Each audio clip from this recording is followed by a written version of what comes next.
Star সিনেপ্লেক্সে ২০ বছরের ক্যারিয়ারে সবচেয়ে বেশি ব্যবসা সফল সিনেমা শাকিব খানের তুফান সিনেমাটি। তুফান সিনেমার গানগুলো কিন্তু অসাধারণ, অস্থির ছিল। আপনারা একটু শুনেন আবারও। দুষ্টু কোকিল ডাকে রে cook cook cook cook cook cook.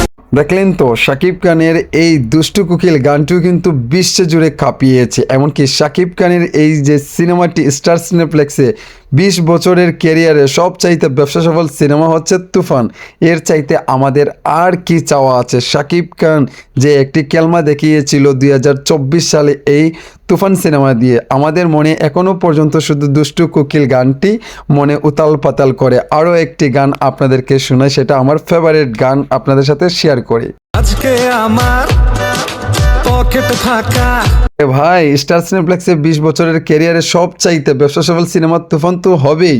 এই ধরনের গান সবার মনে দাগ লাগে এখনো পর্যন্ত আছে। সো বন্ধুরা, আপনাদের কাছে কেমন লাগছে এই বিষয়টি অবশ্যই আপনারা ভিডিওর কমেন্টে জানাবেন। ওকে। কালকে হবে অনেক টাকা।